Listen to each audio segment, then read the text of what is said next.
Isaías 41, versículo 10. Prometo que eu não vou cansá-los, irmãos. O Senhor, Ele me mandou aqui nessa noite para dizer a vocês: não temas, eu sou contigo.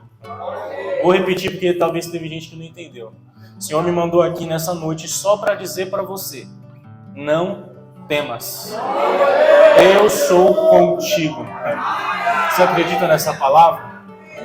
Isaías 41, versículo 10, vai dizer assim: não temas, pois eu sou contigo. Não te assombres, pois eu sou teu Deus. Eu te fortalecerei e te ajudarei. Eu te sustentarei com a destra da minha justiça. Certamente envergonhados e confundidos serão todos os que te enraivessam contra ti. Os que contenderem contigo se tornarão em nada e perecerão. Ainda que busques os teus inimigos, não os acharás. Os que pelejam contigo se tornarão em nada e coisa de nenhum valor, os que guerreiam contra ti. Pois eu sou o Senhor, o teu Deus, que te toma pela tua mão direita e diz: não temas, eu te ajudarei. Você pode glorificar a Deus por essa palavra, se aceitar glorificar ao Senhor? Esse é um tema muito forte, uma palavra muito forte, em um livro que eu tenho um apreço, o livro de Isaías. Eu tenho um amor por esse livro. Para mim, ele é um dos livros mais importantes da Bíblia Sagrada. Talvez alguém pense, mas todos os livros da Bíblia são importantes. É verdade. Mas eu tenho um amor maior por Isaías, como em outros livros. Mas Isaías fala muito comigo. E é em Isaías que ele é chamado o profeta messiânico. Pastores, alguns historiadores e pregadores chamam ele de profeta messiânico. Por quê? Porque Isaías ele é o profeta no Antigo Testamento que mais falou sobre Jesus. Isaías ele teve o privilégio de 700 anos antes de Jesus, ele teve a oportunidade de ser revelado por Deus a ele o nascimento de Jesus, a vida de Jesus, como ele iria andar, como seria a sua morte. E Isaías então ele tem as visões sobre o Messias, sobre Jesus, 700 anos antes de Jesus vir à Terra. E em Isaías contém alguns versículos que eu tenho muito amor, como Isaías 43, quando ele se revela como eu sou. Ainda antes que houvesse dia eu sou, e não há ninguém que possa fazer escapar das minhas mãos. Operando eu, quem impedirá? É em Isaías 53 que fala: por causa das nossas iniquidades ele foi ferido, por causa das nossas transgressões ele foi moído, e o castigo que nos traz a paz estava sobre ele. E é em Isaías que fala que a profecia sobre Jesus: e uma virgem conceberá e dará à luz a um filho, e o seu nome será Emanuel, Deus conosco. E ele está aqui nessa noite. Alguém já sentiu a presença do Emanuel? Ele está aqui nessa noite. E o início do ministério de Isaías não começou na bonança. A Bíblia vai dizer, alguns historiadores vão dizer, que Isaías ele era sobrinho do rei Uzias, o rei que reinava na época. E o ministério de Isaías vai começar no capítulo 6, quando diz: e no ano em que morreu o rei Uzias, viu Isaías o Senhor assentado em um alto e sublime trono. E aí eu fiquei pensando sobre isso. Imagina o povo de Judá atônito, o povo de Judá preocupado porque o rei deles havia morrido. Em um ano de luto, um ano de crise, um ano de dificuldade, a qual Isaías, o principal, que acaba de perder o seu tio, acaba de perder o seu rei, Isaías está triste, Isaías está em luto, Isaías está em crise, mas a Bíblia vai dizer que o céu se abre e ele vê o Senhor assentado em um alto e sublime trono. Posso profetizar sobre a sua vida? A situação que você se encontra, o ambiente que você está, não pode impedir o Senhor fazer o que Ele tem para fazer na sua vida. Pode estar batendo na sua porta o luto, pode estar batendo na sua porta a crise, pode estar batendo na sua porta a tristeza, mas o que o Senhor vai cumprir na sua vida, nada poderá impedir. Então Isaías passando por um momento de luto, Isaías passando por um momento de tristeza, Deus abre os céus e dá uma visão a ele. E é isso que eu vim profetizar sobre a sua vida. Em um ano de crise, em um ano de dificuldade, o Senhor vai abrir os céus e vai se revelar a você. Você crê nessa palavra? Mas você pode me dizer, pregador, mas isso é improvável. Eu já sou velho, os anos já se passaram, fica tranquilo. O nosso Deus, ele é especialista em pegar o que é improvável e tornar provável. Pegar o que é impossível e tornar possível. Ana era improvável, mas Deus deu Samuel. José era improvável, mas Deus colocou para ser governador. Davi era improvável, mas Deus colocou para ser rei. Então fica tranquilo, se você é improvável, para Deus nada é improvável. Para você é impossível, para Deus nada é impossível. Então Isaías, ele vê os céus abertos. E eu fiquei meditando sobre a visão de Isaías. Isaías vê o Senhor assentado em um alto e sublime trono, vai dizer no capítulo 6. E eu fiquei pensando sobre a visão de Isaías. Fiquei pensando no contexto que ele estava vivendo.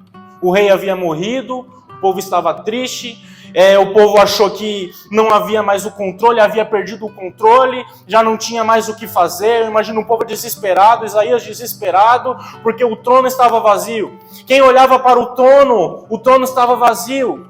O rei era aquele que tinha o controle, estava na frente da nação. Então quem olhava para o trono pensava, acabou, nós perdemos o controle da situação, o trono está vazio, mas parece que Deus escolhe esse momento para se apresentar a Isaías, e a visão é, o Senhor assentado sobre um alto e sublime trono. Era como se Deus quisesse dizer para Isaías, para vocês pode parecer que perderam o controle, para vocês pode parecer que não tem mais o que fazer, para vocês pode parecer que acabou, que não tem mais jeito. O trono humano está vazio, mas o trono dos céus, ele está assentado. Era como se ele estivesse dizendo para Isaías, eu ainda estou assentado no trono. O trono humano pode estar vazio, os humanos podem ter perdido o controle, mas eu não perdi o controle da história do povo de Israel. Era isso que Deus está querendo dizer para você aqui nessa noite. Talvez para você, acabou, não tem mais jeito, você perdeu o controle da situação. Mas Deus está querendo dizer para você aqui nessa noite, eu ainda estou assentado no trono, eu ainda estou no controle da sua vida, eu ainda estou no controle da tua história. Pode parecer que não há mais jeito, pode parecer que o controle saiu das mãos de Deus, mas Ele ainda está assentado no trono, com o controle da sua vida nas mãos dEle. Tem um salmista que ainda vai além. Deus, nós sabemos que Ele está sentado no trono, mas Salmos capítulo 12, o Senhor toma a boca do salmista para dizer, por causa do choro do necessitado e do gemido do aflito, eu me levantarei do trono. Se você clamar, se você chorar, Ele se levanta do trono a favor de você. E aí a visão de Isaías é essa. O Senhor, Ele é assentado em um alto e sublime trono. E aí eu comecei a meditar nessa parte, isso me intrigou um pouco, e eu comecei a me perguntar, onde foi que Isaías teve essa visão? E a Bíblia nos relata que foi no templo. E aí eu comecei a ter algumas dúvidas. Isaías, ele acaba de perder o seu tio, o seu rei. Ele está em um momento difícil, um momento de tristeza, um momento de luto. Isaías está passando por um momento de crise junto com o povo de Israel. E aonde Isaías vai? Isaías vai para o templo. Isaías tinha tudo para jogar as coisas para o alto. Isaías tinha tudo para desistir. Mas a Bíblia vai dizer que Isaías vai para o templo e ali ele tem essa visão.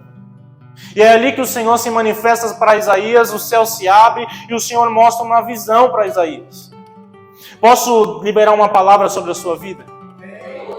Pode deixar que o desespero bata na sua porta. Pode deixar que o luto bata na sua porta. Pode deixar que a crise bata na sua porta. Mas não saia de dentro do templo. Templo fala de adoração. Templo fala de culto. Então, enquanto o desespero batia na porta de Isaías, Isaías não deixou de ir para o culto. Enquanto o desespero batia na porta de Isaías, Isaías não deixou de ir adorar ao Senhor. Enquanto Isaías, no meio ao desespero, foi adorar ao Senhor, foi cultuar a Deus, os céus se abriram. E ele viu o que ninguém viu. E ele ouviu o que ninguém ouviu. Se você continuar cultuando, se você continuar adorando ao Senhor, em meio à crise, em meio ao desespero, você vai viver coisas que ninguém nunca viveu. Você vai ouvir coisas que ninguém nunca ouviu. Você vai ver coisas que ninguém nunca viu. Você quer viver algo que ninguém nunca viveu? Começa a fazer o que ninguém faz. Você quer viver algo que ninguém nunca viveu? Começa a fazer algo que ninguém faz. Porque se você fizer o que ninguém faz, você vai entrar em lugares que ninguém nunca entrou. Se você fizer o que ninguém faz, você vai ouvir coisas que ninguém nunca ouviu. E foi isso que Isaías fez. Isaías foi para o templo, em meio à crise, em meio ao luto. E o Senhor se manifestou para ele em um alto e sublime trono. E aí começam as profecias de Isaías. O livro de Isaías, ele é chamado por alguns historiadores como o livro que é a mini-bíblia. Porque Isaías, assim como a Bíblia, ele tem 66 capítulos. E a Bíblia tem 66 livros. Como a Bíblia é dividida em duas partes, Antigo Testamento e Novo Testamento, Isaías ele é dividido em duas partes. A era do juízo e a era da misericórdia. E do capítulo 1 até o capítulo 39, Isaías ele vai narrar a era do juízo. A Bíblia vai dizer que o Senhor levanta Isaías para profetizar no meio do povo o juízo de Deus. Deus começa a falar com Isaías dizendo: o meu povo virou as costas para mim. O meu povo não quer saber mais de mim. O meu povo ele tem ouvidos, mas não ouvem. Eles têm olhos, mas não veem. Eles têm bocas, mas não falam. Eles estão longe de mim. O povo, eles haviam se entregado para a idolatria. O pecado do povo na época já havia chegado às narinas de Deus. Deus já não estava aguentando mais o pecado do povo. Deus ele amava tanto aquele povo que ele mandou um juízo para trazer o povo de volta. Então Deus levanta Isaías e fala: Isaías, profetiza o juízo no meio do povo, porque ainda há esperança. Às vezes Deus ele não nos dá coisas que nós pedimos, porque a gente pode se perder. Às vezes a gente passa uma vida difícil, uma vida complicada, porque se você passar por isso, talvez você vai estar perto de Deus. Se você passar por uma bonança, talvez você esqueça de Deus, não venha mais para a igreja. A história vai dizer que aquele povo ele vivia uma prosperidade da parte de Deus, uma prosperidade que fazia eles esquecerem de Deus. Eles começaram a adorar outros deuses. A Bíblia vai dizer que os ricos eles formavam esculturas para adorar, mas os pobres eles pegavam madeira, metade eles colocavam para comer na lenha, e metade eles adoravam o pedaço de madeira. Tamanho o pecado daquele povo. O povo já havia se entregado à idolatria. E aí o Senhor levanta Isaías dizendo: Isaías, profetiza no meio do meu povo. E aí começa a história que todos nós conhecemos. Deus levanta os assírios para julgar a Israel. Deus levanta a Babilônia para julgar Israel. Eles então são levados, a cidade é destruída, fica só os pobres na cidade, e fica aquela situação que todos nós conhecemos. Os jovens são levados para a Babilônia, ficar num cativeiro de 70 anos. A maioria das pessoas não voltaram de volta para Jerusalém. Então eu imagino os filhos nascendo e os pais, e eles se perguntando por que nós estamos aqui em terra estranha, o porquê que nós estamos aqui neste lugar, por que Deus permitiu nós estarmos aqui. E os pais tendo que explicar para os filhos: olha, nós pecamos contra Deus, nós nos deixamos levar pela idolatria, nós nos deixamos levar pelo pecado. E aí o Senhor ele nos avisava, e nós não ouvimos a voz de Deus. E agora nós estamos nessa situação, nós estamos aqui na Babilônia. E aí os filhos foram crescendo, ouvindo as histórias do que o Senhor fazia, do Mar Vermelho que o Senhor abriu, da carne no deserto, no pão que o Senhor mandou. E eles foram crescendo ouvindo as histórias. Os pais diziam: nós estamos aqui, mas vai chegar um momento que nós vamos sair daqui. O Senhor, Ele já nos disse, já nos fez uma promessa, que há um tempo em que nós iremos voltar para Jerusalém. E aí a Bíblia vai dizer então, que chega esse tempo, passa o tempo do cativeiro, 70 anos é cumprido do povo lá, e Deus levanta o rei Ciro para libertar o povo. E aí algumas pessoas querem voltar para Jerusalém, para reconstruir os muros, para reconstruir o templo, e eles voltam na coragem, através de Neemias, para reconstruir os muros de Jerusalém. Algumas pessoas não querem ir, já se acostumaram com a Babilônia, e resolveram ficar na Babilônia. Mas a maioria resolveram ir e reconstruir junto com Neemias. Mas o que o Senhor falou ao meu coração, eu disse que seria uma palavra breve, rápida e objetiva.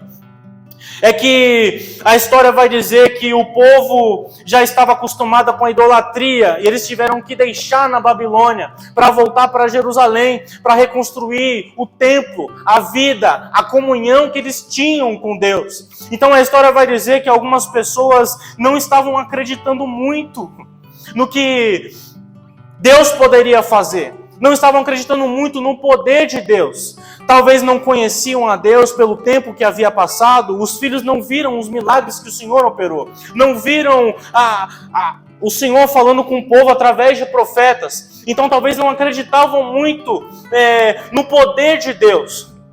E aí a história vai dizer que Deus ele começa a levantar Isaías para provar para o povo quem ele era.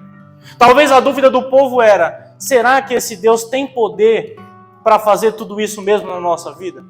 Será que Deus ele tem poder mesmo? Será que Deus ele pode fazer? Deus pode restituir a nossa vida?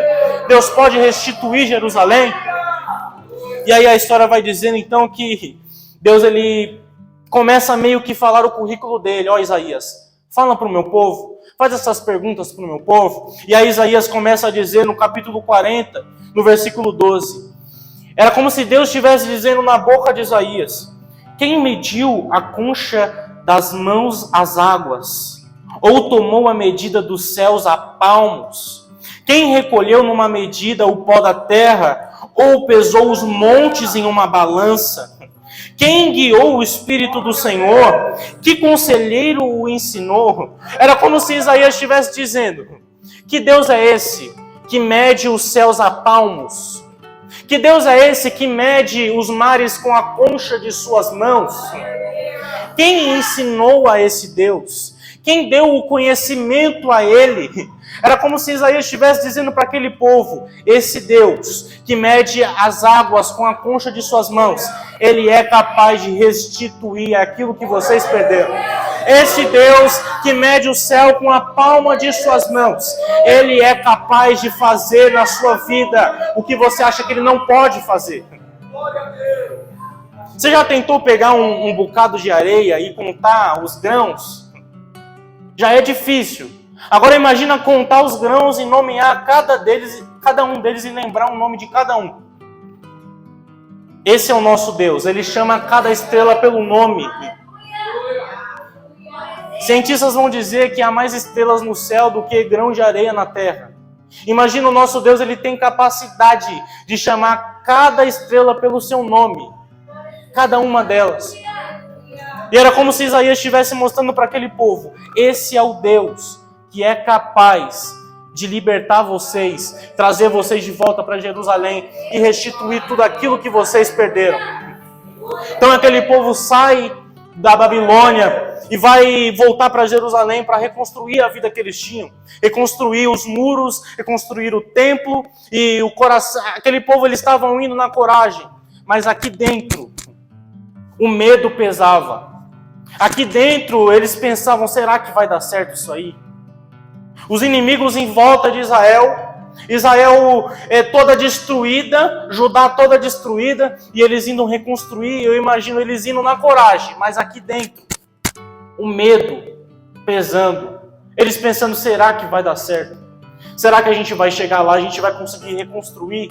E se alguém invadir? Se alguém invadir a gente bem na hora que a gente estiver construindo? Eu imagino o medo pesando naquele povo.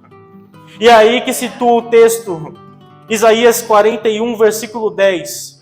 O Senhor, ele se levanta para aquele povo para encorajá-los. E ele começa dizendo no versículo 10: não temas, pois eu sou contigo. Não te assombres, pois eu sou o teu Deus. Eu te fortalecerei, eu te ajudarei. Era Deus falando para aquele povo: vocês não precisam temer, vocês não precisam ter medo. Eu estou com vocês, eu vou fortalecer vocês. Não é assim nas nossas vidas? Às vezes nós temos medo. Deus, Ele nos faz promessas. Deus, Ele nos dá sonhos. E às vezes nós deixamos o medo entrar em nossos corações. Será que o Senhor vai fazer? Será que o Senhor vai cumprir? E a palavra para o Senhor hoje para você é: não temas. Eu sou contigo. Eu te fortaleço. Eu te ajudo.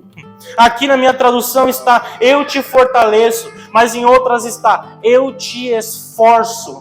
Sabe o que é eu te esforço? É quando as suas forças já esvaíram. É quando você não tem mais forças. E Deus, Ele se esforça por você. E é assim que Deus diz: eu te esforço. Suas forças podem ter acabado.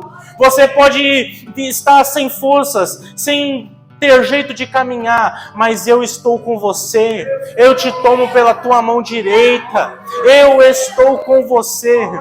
Deus, Ele me chamou aqui nesta noite apenas para dizer essa palavra para você: eu estou contigo. Não temas, não te assombres. Faz o que o Senhor mandou você fazer. Deus te levantou aqui nessa terra. Deus te deu um ministério. Então não deixe o medo te parar. Nós sabemos que o medo paralisa. O medo nos para. Quando nós estamos com medo, nós não conseguimos sair do lugar. Eu, quando comecei a pregar, eu estava com medo. Às vezes a palavra não saía da boca, porque o medo, ele trava. O medo, ele nos paralisa. O medo, ele não deixa nós caminhar. E é por isso que Deus, Ele colocou na Bíblia propositalmente 365 vezes a palavra: não temas. Não temas. Eu estou contigo. Até no Novo Testamento o Senhor fala, em Mateus capítulo 18, versículo 16, ou é 16, versículo 18, porque eu estarei contigo todos os dias, até a consumação dos séculos. Você não anda sozinho. Você não anda sozinho. Ele foi, mas Ele deixou o Consolador. Ele deixou o Espírito Santo para cuidar de você. Não pense que você está sozinho. Talvez você entrou aqui nessa noite pensando: estou sozinho. Eu preciso da ajuda do Senhor. Hoje a palavra para o Senhor, para você, é que o Senhor mandou para mim te dizer é: não temas. Eu estou contigo. Era isso que Deus estava falando para aquele povo. Imagina a situação daquele povo voltando, tudo destruído. Eles vendo a cidade que o Senhor deu para eles destruída, aos farrapos, no pó. E eles tendo que reconstruir com medo no coração. E o Senhor levanta Isaías 200 anos antes. Fala para o meu povo, Isaías, eles vão precisar dessa palavra. Fala que eu estou com eles. Fala para eles que eu não vou deixar eles. Que eu esforço. Pode ter esvaído as forças. Pode ter acabado as forças. Mas fala para eles que eu esforço eles. Eu estico a força deles. Você vai chegar lá e vai dizer: como que eu cheguei aqui? Como que eu consegui chegar aqui? Eu achei que não ia conseguir. Eu achei que minha força não ia dar. Mal sabe você que foi Deus que te esforçou. Foi Deus que aumentou as suas forças, que esticou para que você possa chegar. E a palavra de Deus para você é: você vai chegar. Você vai conseguir. Não tenha medo. Não temas. Porque o Deus que cuidou de Israel é o mesmo Deus que cuida de você nesta noite. O mesmo Deus que abriu o Mar Vermelho. O mesmo Deus que cuidou do povo de Israel no Egito. É o mesmo Deus que cuida de mim e de você. Por isso que Ele me mandou aqui nesta noite para te dizer: não temas. Talvez tem pessoas que entraram aqui nesta noite, igual diz no tema, dizendo: me ajuda, Deus. Eu não suporto mais. Eu não aguento mais. Mas o Senhor hoje, Ele te trouxe aqui para te fortalecer. O Senhor, Ele te trouxe aqui nesta noite para aumentar as suas forças, para te alimentar. E a mesma palavra que Ele falou para o povo de Israel é a mesma palavra que Ele trouxe para você aqui nesta noite. Não temas, pois eu sou contigo. Não te assombre, pois eu sou o teu Deus. Eu te fortalecerei, eu te ajudarei, eu te sustentarei com a destra da minha justiça.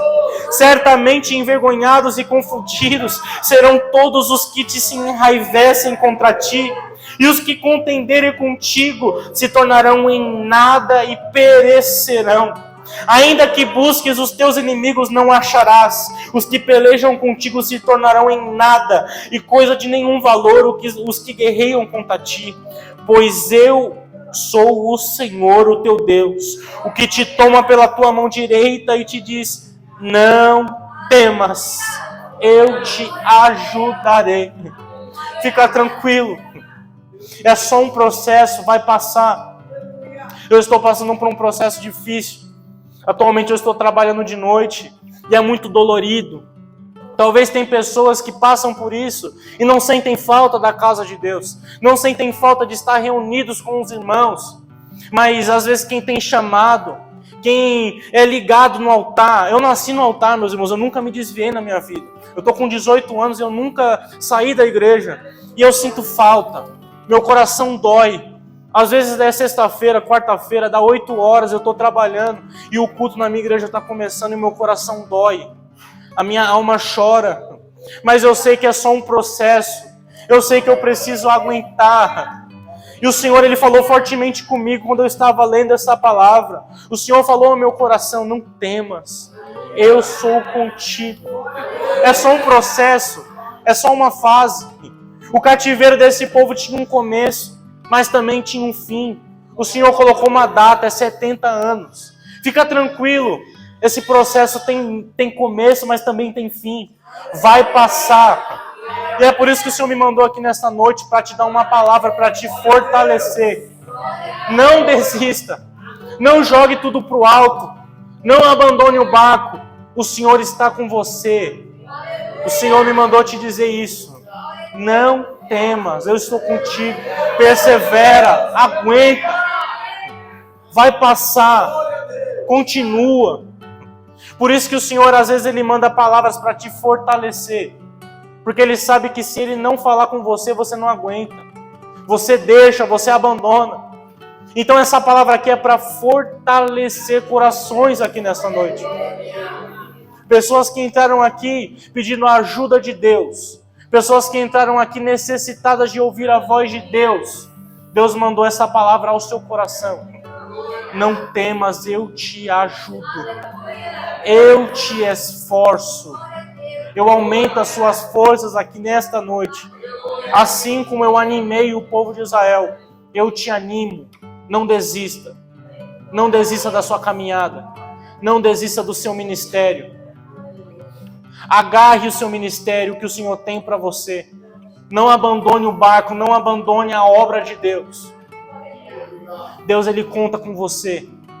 Deus, Ele conta com a sua palavra. Deus, Ele conta com o seu ministério. Não abandone, não deixe a obra de Deus. E eu falei que seria uma palavra simples, é essa palavra que o Senhor colocou em meu coração. Essa palavra, ela tem endereço. Essa palavra aqui, ela é reta ao seu coração. O Senhor me mandou aqui só para dizer para vocês: não temas, eu sou contigo. Não te assombres, eu te esforço. Você crê nessa palavra? Você crê que o Senhor me trouxe aqui nessa noite só para falar com você? Eu estou contigo, não temas. O Emanuel, o Deus conosco que está aqui nesta noite, mandou eu te dizer nesta noite. Você crê nessa palavra? E essa palavra que o Senhor colocou em meu coração, guarde essa palavra em seu coração. Não esqueça Pense nessa palavra. Chegue em casa, leia o capítulo 41 de Isaías, que o Senhor vai falar mais ainda ao seu coração. Deus, Ele vai falar com você. Pode ter certeza. Não abandone o barco. Não abandone. Amém, meus irmãos? E essa palavra que o Senhor colocou em meu coração, e eu agradeço essa oportunidade, amém? E as palmas louvam ao Senhor.